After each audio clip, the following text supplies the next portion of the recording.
Hi Dave, this is our observatory. I call it Tranquility Base. Come on in. Look at that. The roof just rolls off. Look at that. And I want to just briefly tell you why Julian is such a great place to come and view the night sky. Number one, when we searched for 2 years, Julian has elevation. We're almost a mile high, 4,500 feet right here. And so you're above a lot of the atmosphere that creates turbulence.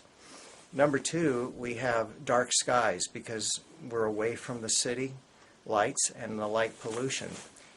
Number three, we're close to the desert, so we have the influence of the desert creating a laminar airflow and a very dry climate where 80% of our nights are observable. That's amazing, 8 out of every 10. I want you to know that we start with a laser presentation, and what I do is I show the brighter stars and constellations, and that's the first part before we go into the observatory. So let me go ahead and start. Right here is the North Star, and that is Polaris. Polaris is the end star of the handle. Here's the 3 stars that make the handle, and then these are the 4 stars that make the cup of what's called the Little Dipper, which is an asterism. Officially, it's known as Ursa Minor, the Little Bear. I want to show you a beautiful open star cluster, Messier 37. It looks like diamonds on black velvet. All right, we have another person. What's your name? Janice Bina Smith. All right, so let's do it. Okay. All right, I'm going to punch in Messier 37. It tells me all about it, and I press go to. It's up in the constellation of Riga. Wow. The telescope will slew over to it.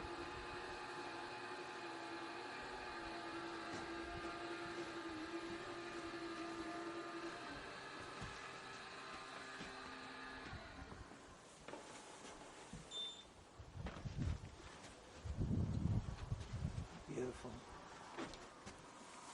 Oh, it's really beautiful. Okay, so go. When you look through the eyepiece, you want to put your eye up gently to it. Okay. Where it touches the rubber, you want to cover the eye you're not using. Instead of squinting, just cover it. Shield around the eye that you are looking through, and so you block all stray light. And you'll view what looks like a huge group of stars. This cluster is about 4,400 light years away and contains at least 400 or 500 stars.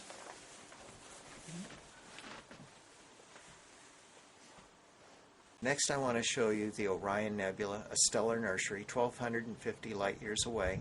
It's a place where stars are forming.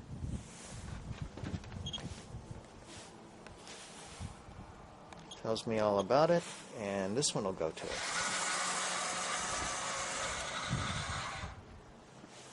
Okay.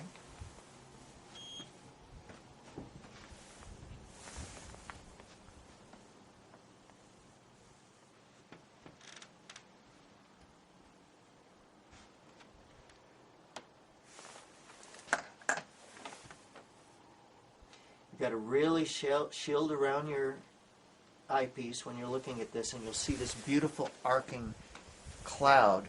4 stars in the middle called the trapezium that are responsible for illuminating that huge cloud. This is about 40 light years in diameter, so that's about 240 trillion miles across. Go ahead and take a look.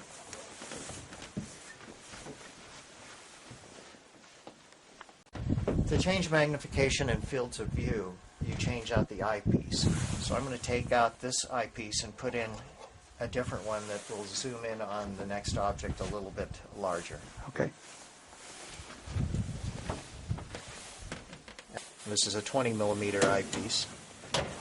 So what are we going to see next? Next, what I'm going to show you is a galaxy. This is a galaxy called M82. It's 12 million light years away. So think about it. It took 12 million years for the photons of light, something actually made there in that galaxy, to travel through space and to reach our eyes. We actually absorb into our body those photons that are made that far away. The next object I want to show you is a beautiful globular cluster. Although it's not as good as the ones that we see in the summertime, like Messier 1392. This one is called M79, and it's in Lepus, about 35,000 light years away. The next object we'll look at is the Dog Star, the brightest star in the sky, 8 light years from us, and it's Sirius. We have somebody new here. Does this guy look familiar or what? No. This is Bill the bartender. How are you? This is going to be one of the most beautiful open star clusters in the sky, Pleiades, known as the Seven Sisters, also Subaru in Japan. Well, Mike, I want to thank you so much for taking out of your time to show our viewers the beautiful skies.